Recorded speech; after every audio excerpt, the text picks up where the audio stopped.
Welcome, everyone. I'm super excited to see you all here. I hope you're excited for our topic for today, which is outreach that works. Once again, my name is Joy Fajardo, and I am part of the All Stars marketing team of ProServeIT.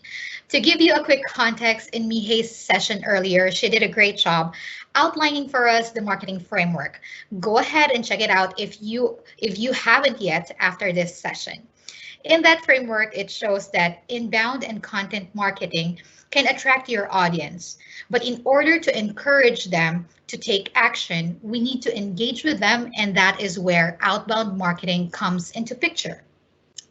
My question is, what comes to mind when you hear the word engage? Can you think of a word or a phrase? Typically, we might think of words like attract, take part, undertake, or even captivate, right? Let me share you what I think. When I hear the word engage, first thing that comes to my mind is a ring. And I think in one way or another, we can all relate to that, right? Maybe your partner and yourself, or maybe your parents. Now, they say that stories make it easier for a human brain to process, organize, and retain information. So I will be using a love story in our session for today. I built here my own engagement house. At the very base, you can see mission, vision. And in simplest terms, this is your why. Why do I want to be engaged? Because I like the girl or the guy. Similarly, why do I want to engage with the sponsors? Of course, because of our mission. Say, for example, maybe to feed the hungry children or fight against violence or whatever it may be. Now, the very first step in getting engaged is to be completely and utterly sold to your mission that you find it unreasonable for your sponsors not to give you the grant. Now, have you watched the movie Hacksaw Ridge? It is a true to life story of a soldier who saved other 75 soldiers during one of the bloodiest battles of World War II in the Pacific. And he did it without ever carrying a weapon. For me, he is actually like a real life Superman. He is so convinced of his mission, and because of this, he's able to achieve the impossible. So remember, your conviction and your belief alone that you have over your mission will sold others on it as well. So in the next slides, I will give you some tips on how we can make your outreach work. First is to connect. Let's go back to the love story. Say, there is a girl that you really like. Of course, even if you are shy, you'll try to make a move on her, right? Get her attention. But what if she doesn't notice you? What will you do? You will go to plan B. Maybe you can ask a common friend, even her best friend, right? To introduce you to her. You got a bit confident thinking, this time you got the edge because you will be recommended by someone she knows. But sadly, that still doesn't work. Will you stop? Of course not, right? Why? Because you know your mission. I like this girl. I will do what it takes to make her notice me. So you will make a bold move, some grand romantic gestures, maybe court her, sing her a song, or whatever. And the story goes on until the girl finally notices you. In other words, the best way to connect is through massive action. When you reach out to your donors or partners or even government agencies, they might not notice you at first. But always take massive action. Try all possible avenues to reach out to them. Take multi-level approach, personalized per prospect, from snail mails, emails, calls, social media platforms, etc. Always remember that the amount of success you have is limited by the amount of action you take. As part of taking that massive action, we have to give. So the true essence of reaching out to people is not just, getting the sponsorship, but, the sincerest desire to help your cause, to help with your mission. Likewise, if you are a business, outreach is not just, just to close the sale, but to help your customer with your product or your service. Now, the act of giving does not just include just material stuffs. We also have to give our attention, our energy, and of course the best attitude and the highest level of service. People are willing to pay extra for a great service provided, for a great attitude, the convenience, and just being made to feel special, right? Now let's move on. The second thing is to establish trust. Credibility is actually one of the most valuable assets for anyone. Since our prospect already connected with us, we can assume that they really wanted to trust us. But it is our duty to make it easier for them to do so. Going back to the love story, the other party, boy or girl, whichever, already notices the other party. The next thing is to show in action and continuously prove that we are worth their time and trust. As they say, action speaks louder than words. People don't trust words. They trust actions. If you say you're special, show her what special treatment is. In business, people believe what they see, not what they hear. Always have your presentations and your proposals, prices, everything. Have it in writing. It is just, it makes it more real for prospects that way. It is also worth noting that, addressing trust issues is our concern. It is not our prospect's problem. There are a lot of unspoken objections. I will repeat, there are a lot of unspoken objections. It might be because of a bad experience they had, or, maybe scams and people misrepresenting charities and nonprofits, or maybe the influence of media. There are a bunch of news on TV that shows stories of cons that makes people so skeptical and just always on guard, which, they should be. But regardless of the cause, it is critical that we should be aware of those concerns and we should be able to address them and correctly establish trust.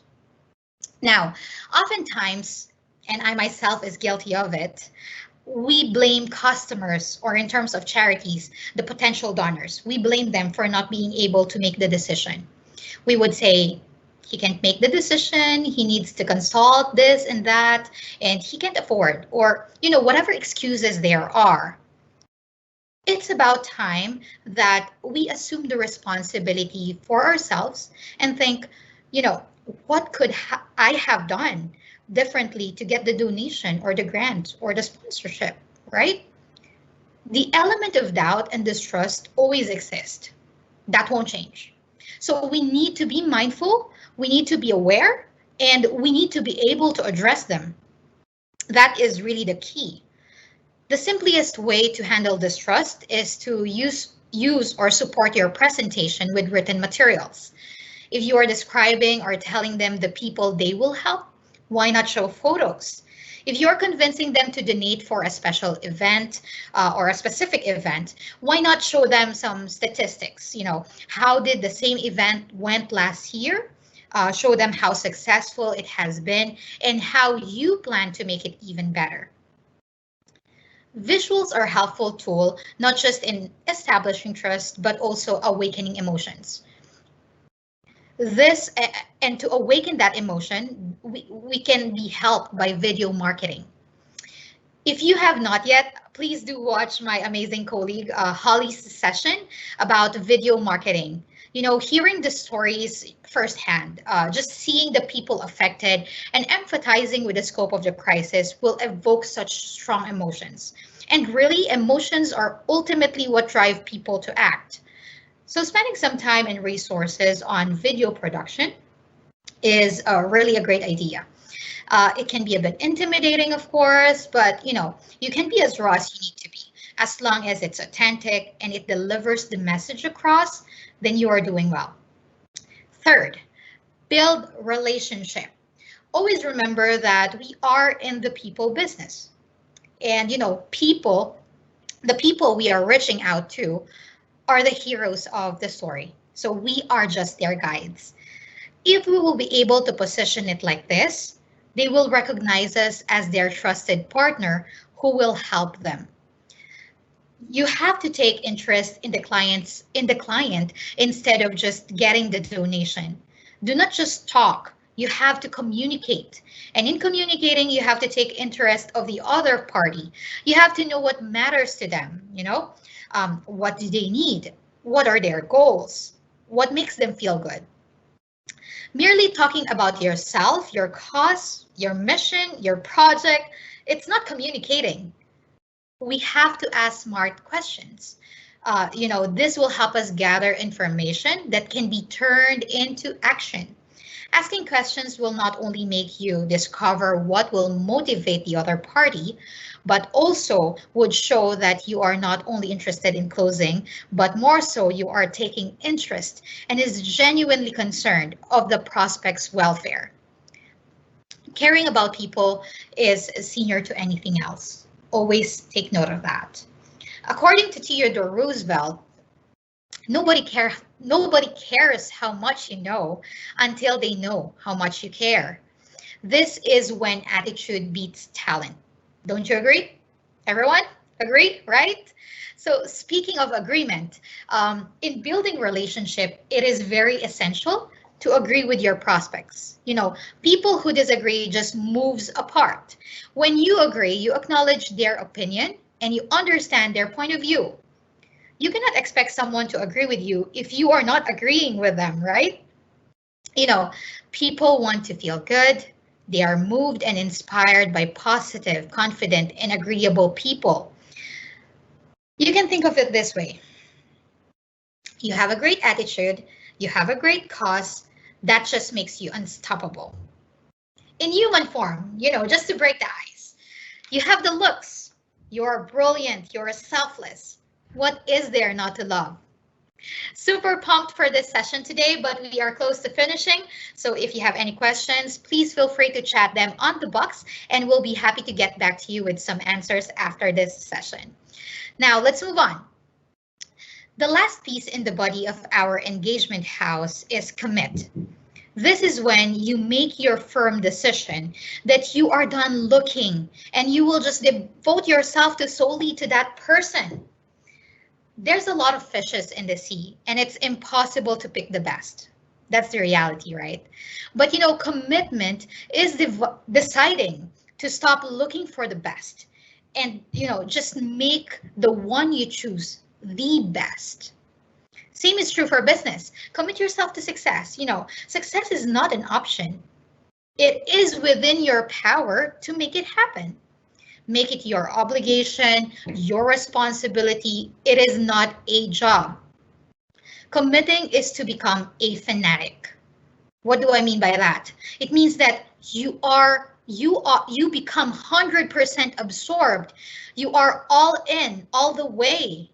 And the reality is, if you want to be great at something, you should do this. You should devote yourself completely. One of my favorite authors said, he would rather commit to the wrong thing all the way rather than commit to the right thing halfway. Give it your all, Now, what's good is that when you commit yourself, you also grow. You also learn. You develop new skills. And because your full attention is in it, you'll just basically understand it in the bigger picture. More than 2 years ago, I committed myself to this awesome guy. And I decided I'll stop looking at the greener pasture, But because I solely focus on him, I know him like the back of my hand, literally. If I said something, I know how he'll react. If I cooked a dish, I know when he'll order a different dish online. When I'm watching a TV or when I'm watching something, even if he's not with me, I can almost see what his facial reaction is. You see, if you commit yourself, you learn and develop a very powerful tool. You will learn to predict, okay? You will know what happens next. And when you do, It gives you the edge to prepare in advance how you should react or counter if, say, for example, if you predict that there's going to be some sort of objection coming into play, right? And with this, you will develop another skill. This is very important: confidence. And with confidence comes authority. Exuding these characters will make your prospects more comfortable dealing with you, knowing that, they are in the right hands. Everyone, committing is not going to be easy. Temptations are always around, but you have to be willing to stay despite of things getting uncomfortable. Because again, if you are sold to your mission, if you have a great foundation to your engagement house, you will always have to persist enough times. And I'd emphasize this, not just once, not just 2 times, or not even 3 times, but you have to stay enough times. You have to persist enough number of times to get the grant or the sponsorship. Here's another important thing. Commitment also means time. If you don't have it, make it. It's always going to be busy. It's going to be hectic, but you have to make time. Commit to take control of your time. You sure would have plenty of it. Now, the last piece I wanted to point out at the top of the house is evaluate. They said that moms are known to be the light of the home, and I think so does evaluation. Our world is always fast changing, We always have to assess our processes and ways. And although following the fundamental rules that I have shared with you will surely bring results, success, always be agile and open to change, right? Let's continuously assess or continue assessment. Be the light of the engagement house that we built. This will provide good insights if it's now the right time to renovate. So that's it for me, everyone. Thank you for this wonderful opportunity and enjoy the rest of the event.